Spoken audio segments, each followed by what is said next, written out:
Avant de passer aux formules de volume, nous allons voir comment on va faire pour faire le changement d'unité de volume. Alors, avant d'aller voir le système international d'unités avec lequel vous êtes habitué de travailler, on va remplir ces petites lignes-là. Donc, les unités de mesure du SI que nous utilisons déjà pour les longueurs et les aires sont les mêmes pour le volume. Le volume est une mesure en 3 dimensions.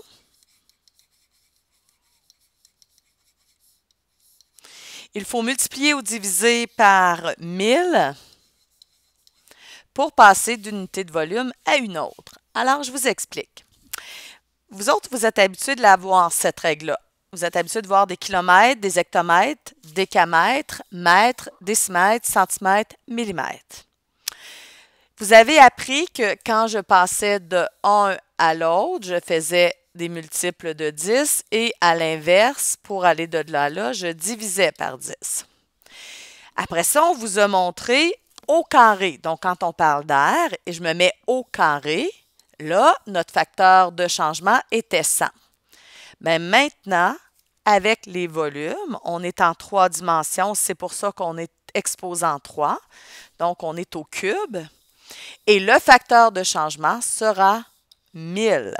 Donc, à chaque fois que je vais m'en aller vers une unité plus petite, je vais multiplier par 1000. Donc, je poursuis, je m'en vais en centimètres cubes fois 1000 et je m'en vais en millimètres cubes fois 1000. Quand je vais m'en aller d'une unité plus petite vers une unité plus grande, je vais diviser par 1000. Donc, passage de centimètres cubes à décimètres cubes, divisé par 1000. Décimètres cubes à mètres cubes, divisé par 1000. De mètres cubes à décamètres cubes, divisé par 1000. Et je termine de décamètres cubes, hectomètres cubes, divisé par 1000. Et de hectomètres cubes à kilomètres cubes, divisé par 1000. Donc, nous allons faire quelques exercices et ensuite, je vais venir remplir cette petite partie-là. Donc, effectue les conversions suivantes. J'ai 31 centimètres. Attendez, là, on se promène de litres. Je vais venir faire la lettre C. Je suis en mètres cubes et je veux m'en aller en millimètres cubes. Donc, je vais prendre ma calculatrice. Je vais le faire avec la calculatrice, puis tantôt, je le ferai avec le changement de virgule de place. Donc, avec la calculatrice, je vais rentrer mon 0,0000076. Et là, comme je passe de mètre à millimètre, je vais faire fois 1000 une fois, fois 1000 deux fois, fois 1000 trois fois. Faites attention, ce n'est pas fois 3000, mais c'est bien fois 1000, fois 1000, fois 1000. Donc, au pire, je vais écrire fois 1000, exposant 3, si ça ne me tente pas de répéter fois 1000, fois 1000, fois 1000. Donc, je pourrais faire fois 1000, exposant 3. J'arrive donc à 76 000, donc ceci donne 76 000 millimètres carrés.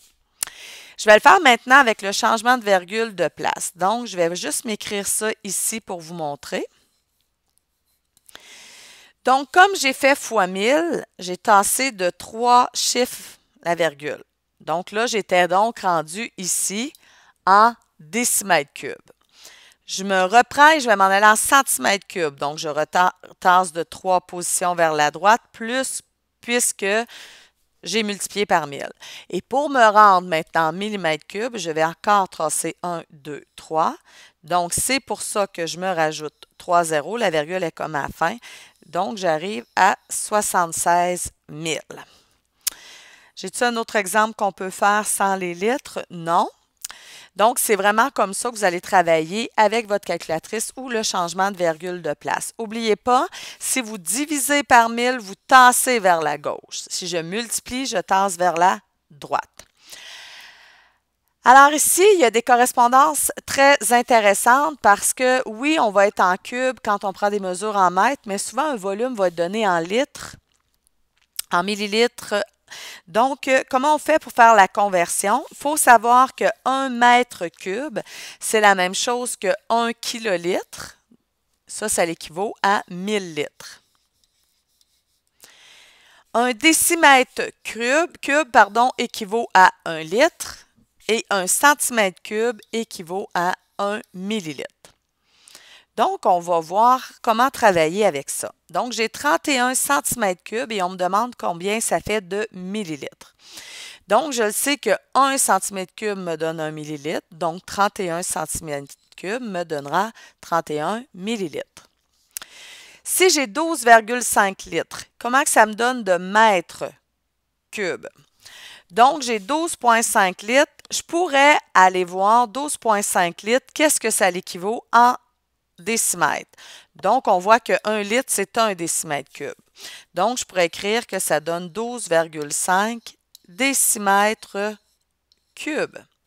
Maintenant, si je suis en décimètres cubes et je veux m'en aller en mètres cubes, je dois diviser par 1000. Donc, je peux prendre ma calculatrice et faire 12,5 divisé par 1000. Je vais donc obtenir 0,125. Y avait-il un autre zéro? Oui. Mètres cubes. J'aurais pu également faire, pour m'en aller direct en mètres cubes, j'aurais pu dire que, je vais faire le calcul ici, 1 mètre cube équivaut à 1000 litres, donc exactement ma correspondance que j'ai ici, et moi, j'ai 12,5 litres. Donc, de belles proportions, et je cherche ici mon X. Je peux enlever mon égal, je n'ai déjà un là. Donc, je ferai sur ma calculatrice 1 fois 12,5 divisé par 1000 et j'obtiendrai la même réponse. Je termine avec le dernier exemple. Je suis en kilolitres et j'aimerais aller en hectomètres carrés. Donc, je vais chercher ma correspondance en kilolitres. Donc, 1 kilolitre égale 1 mètre carré. Donc, 3,2 kilolitres sera égal à 3,2 mètres cubes. J'ai dit carré, je m'excuse, mais c'est cube. Et là, je suis en mètres cubes et je veux m'en aller en hectomètres cubes. Donc, je suis en mètres cubes et je vais m'en aller en hectomètres cubes. Je dois diviser 2 fois par 1000.